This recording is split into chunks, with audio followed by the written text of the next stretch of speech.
Ayan, magandang hapon po sa ating lahat mga ka-therapy. Ayan, nasira na pala ito nung anak ng client ko nakaraan. Dala-dala niya yung baby. Ayan. Magandang hapon po mga ka-therapy at pinatawag nga po natin si Ate Bea. Ayan. Kasi nakaraan nga po ay nag-update tayo kay Ate Bea. Dinalaw natin sila doon at nakita natin ang kalagayan nila na ang last na natira sa bigas ni Ate Bea ay nilulugaw na lang nila. So, yan, nag-update tayo at talagang naawa tayo sa kalagayan ni Ate Bea. So, wala naman po tayo mga ka-therapy sariling financial para makatulong kay Ate Bea. Nagbigay lang po tayo doon ng pambili niya ng 1 kilong bigas, no? So, yun ang nasa inyo kinabukasan. Ayan, at yun nga mga ka-therapy, kanina ay kinamusta po natin si Ate Bea. Kung kamusta na sila ay noodles lang po ang pagkain nyo. May kanin kayo kanina?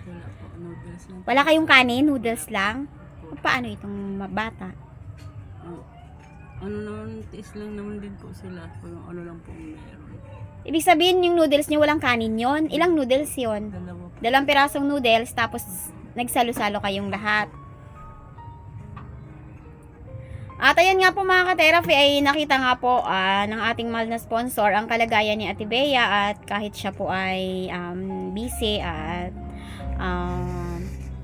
kapos din po ay nais din po niyang maghandog ng tulong kila Ate Bea dahil awang-awa siya na kayo ay walang bigas. So Ate Bea, nagpaabot sa inyo ng halagang 1,000 pesos. Ayan, ang mahal na sponsor. Ayan, at bumili ka ng bigas, i-secure mo na agad ang 10 kilo. No, 'di ba may phone ka? Gusto ko sanang ma-video mo yung binili mo, no? Para yung cellphone namin, pag tinanggal si charger, namamatay po siya. sira na ang phone mo. Kaya always lang po siya nakasaksak. Ay, ganun. Kaya di ko po makadala-dala. Pagdalaw ko na lang dyan. At ayan nga po mga ka-therapy, ay labis-labis po ang aking pasasalamat sa nagmamahal po kay Ate Bea. Labis-labis po ang aking pasasalamat kay Ma'am J from Middle East.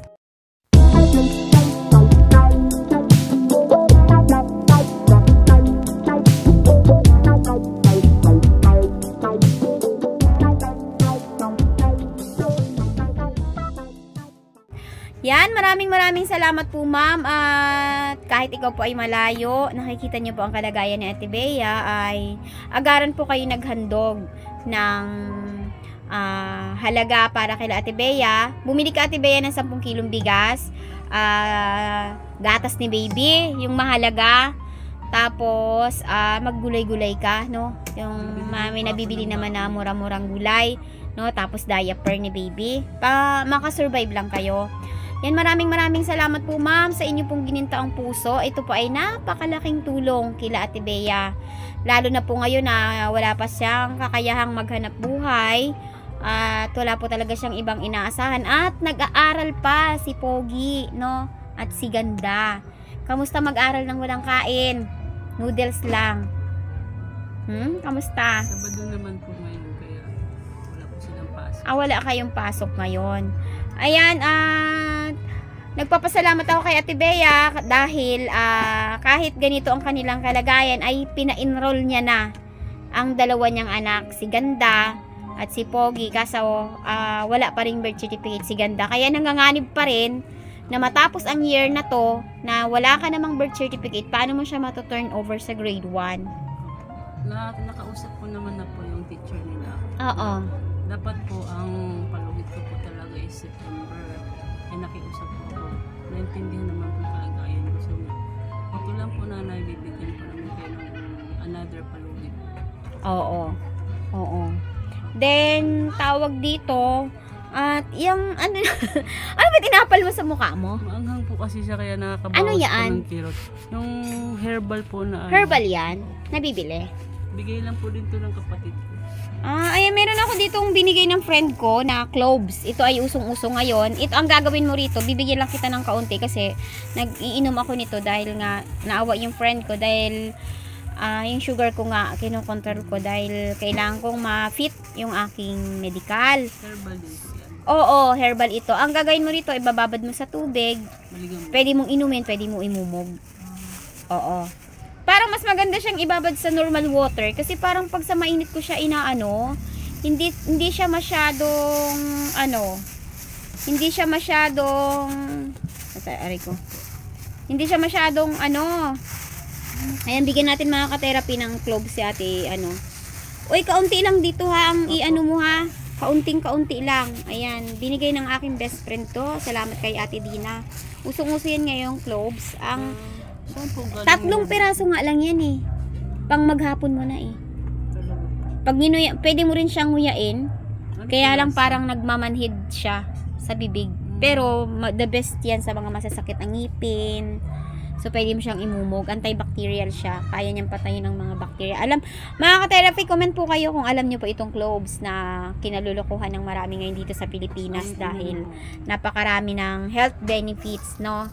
At Ate Bea, ayan, pasalamat ka Ate Bea sa halaga na ibinigay sa inyo ng mahal na sponsor kay Ma'am J from Middle East.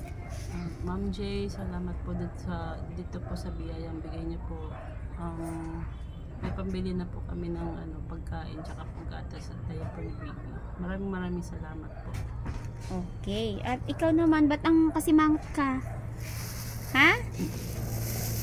Bilang mo na lang mamaya agad ng pagkain. Hindi ako makaprepare ng pagkain ngayon kasi kagagaling ko lang sa client. Tapos naghihintay pa ako ng paparating na client. No?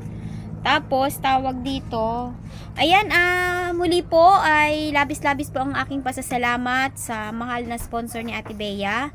Maraming salamat po ma'am at naantig po ang inyong puso sa kalagayan po ni Ate Bea ngayon. Si Ate Bea ngayon mga ka-therapy ay naghiwalay na po sila ni Kevin, no? At naiwan sa kanila ang kanilang anak na 10 months, 11 na. By September, mag 1 year na siya. Mag-11 na rin po sa 19. Oo. At Ate Bea ha, tama na yan. Fokusan mo na yung iyong mga anak. Kasi the more na nadadagdagan ng anak, the more na naghihirap. Nadadamay pa yung mga bata sa sobrang hirap. Kasi wala kang kakayang magtrabaho dahil talik ka sa bahay eh. 'Di ba? Kasi ganda, kailangan mong tutukan dahil special child nga. Kitang-kita naman ang pagiging desidido niya sa pag-aaral. Kasi may mga bata na kahit, naalala ko nun may tinuturuan akong bata autism. Ayun, normal ang kilos noon, walang pero pag tinuruan ko talaga naman, hindi talaga siya makakatch up, napakahirap. Pero ang anak mo napakatalino, no? At siya ay magiging, pagdating ng araw, ay maaari siyang makatulong sa iyo at maaaring mapagaan niya ang buhay niya kung sisimulan mo siya sa pag-aaral niya. Kasi yan ang maghuhubog sa kanya ng kaalaman niya, ma-develop yung mga kakayahan niya, no? At ito naman si Pogi ay napakahusay din mag-drawing, no? Na masipag din mag-aral. Kaya tutukan mo yung mga anak mo, yan ang pag-asa mo, no? So ayan Ate Bea, salamat sa pagpunta mo at baka makadalaw ako sa inyo bukas. I-check ko yung kalagayan nyo pa doon, no? At grabe yung tubig nyo doon, papaano pala ang tubig nyo? Papaano pala yun, di ba may drum kayo? Papaano nyo yun nalalagyan ng tubig o wala talagang tubig? Wala po. Di po namin malalagyan at wala pong gusto magpahos. Wala na. Mano-mano lang. Saan kayo banda umiigib doon? Sa labasan po. Malayo pa dun sa may nagmi-mineral water? Doon po sa kinakabitan ni Albasan namin ng kuryente po. Malayo-layo.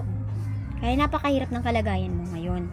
Kaya next time maging smart ka na Ate Bea na tawag dito sa lahat ng bagay, mga anak mo na lang ang i-priority mo dahil once na lumaki sila at may maganda silang natapos, pare-parehas kayo nagagaan ang buhay. Lalo ka na, marami kang anak, makapag-aral sila, darating ang araw na sa pagtsatsaga mo sa kanila, mahuhubog yung pagmamahal nila sa'yo.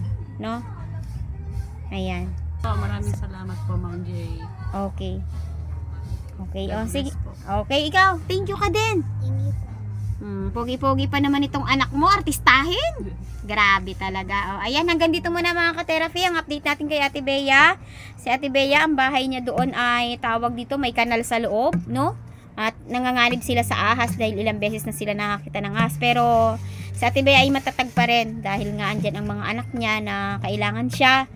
At yan, mabuti naman at malulusog ang mga anak mo, no? Okay, bye-bye na tayo. Alam po. Bye-bye. Yan. Tika lating baso lang po ba ito? Alin? Yung tasa na mag. Lagyan mo ng, di ba yung tasa na lagyan mo ng tubig, ibabad mo lang siya muna. Tapos imumog. Pwede mo rin yung yain eh. Seconds lang po ang babad. Ha? Seconds lang po. Hindi guys, mga 5 minutes. No? Kaya mo, okay na yan. Ha? Diretso na po kami sa ano. Oo, dumiretso na kayo sa Sira. kung saan ka makakabili para... Ha, 10 kilos na bigas sa Ate Bea ang bilhin mo. Kung di lang po sira yung ano, cellphone na dadala ko po sa ano. Kaya nga, wala ka na palang komunikasyon. Okay, ayan mga ka-therapy. Bye-bye Ate Bea. Po.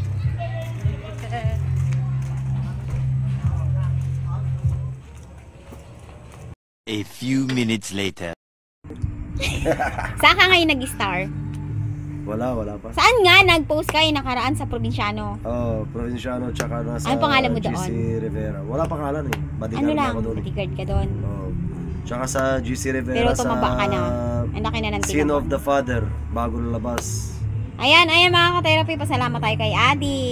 Yan, nagbigay siya ng client. Sinama niya si Sir. Sino Follow mo si ako Sir? din. Ay, may ano ka? Oo, Adib Hawa sa Facebook. Okay, ayan, thank you Follow. sa client na dala mo. Bakit sa akin mo siya dinala? Siyempre, magaling ka na eh. Magaling yan mag-massage eh. Yan totoo. Yan, Gumaling ka? ako na naman magagaling sa'yo, di ba? Oo. Pa ako yan dati, nasira, na aksidente, Oo. na ano yan, na crack. Mm, So, punta ako dito, siya nag-aayos. okay na. Goods. Kaya may dala kang referral. Siyempre. So ano po ang dinaramdam niyo po ngayon? Ano po ang gusto niyo Sakit na pa ako. Paalang ang pinoproblema niyo? Likod, wala. Ulo, wala. Paalang po talaga. Dito ko, gilid. Dito. Sa tagiliran pa. Oo. Okay. So ano po inaasahan niyo after ng masahe? Sana maayos lang ko ito doon. Okay, wala na po kayo high blood. Wala. Okay. Ano po ang niyo? Blood pressure niyo po? 130/90. 130/90. Aba, maayos. At ikaw naman, di ba, anong trabaho mo ngayon? Driver? Driver, At artista? and sometime extra lang. Not artista pa. Wala pala tayo artista eh. Follow mo sahod ako para mabi artista. Ayan, sige. Start na tayo na masahe. Yan yun. Yeah, sige. 2 hours later. At ayan nga po mga ka-therapy ay humingi tayo ng video kay Ate Bea ng kanila pong pinamili. At ito nga po ang update natin sa kanila na isinend po sa atin ni Ate Bea. Ito nga po, ginabi na po kami sa pamimili. Bumili po ako ng 10 kilong bigas. Gatas po ni baby. Diaper. Bumili din po ako ng tokwa. Ano po, isda. Tinapay. Bumili din po ako ng itlog. At kailangan po sa bahay. Bumili rin po ako ng saging nila. Ayan po. Sa ugi po, bumili po ako. At ito lang po nabili ko gawa ng nagmamadali po ako. Dahil gabi na. Ayan po. Ayan po ang pinamili ko po. Sa halagang 1K po, nabigay po ni Ma'am J from Middle East. At ito nga po, may natira pa po na 100 plus.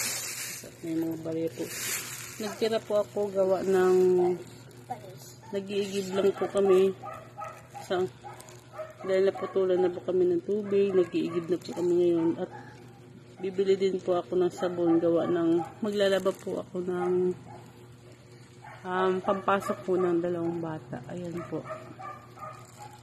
Ayan po, ayan. Pasalamat kayo, anak. Salamat po, Mama. Salamat po, Mama. Lalagyan din mo namin to. Dahil pumapatak mo kami. Po, anak, ang sasabihin mo, anak.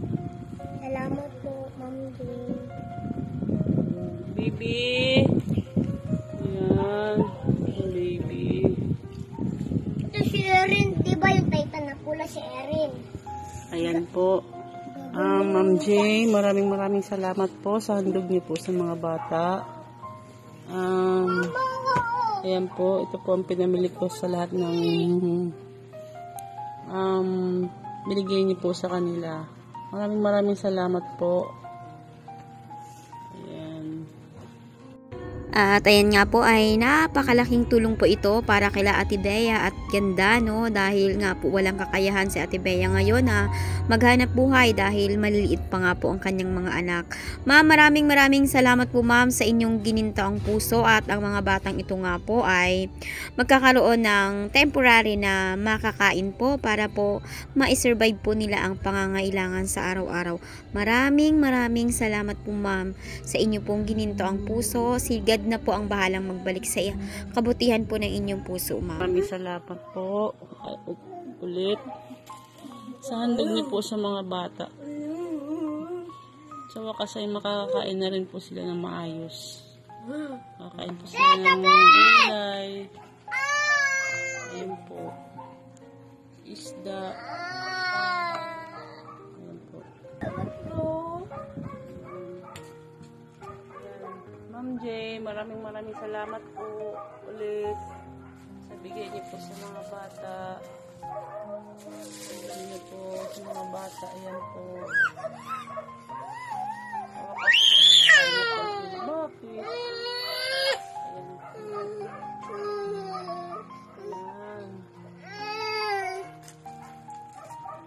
Ayan. Ayan na. Magbabay na kayo, magbabay na.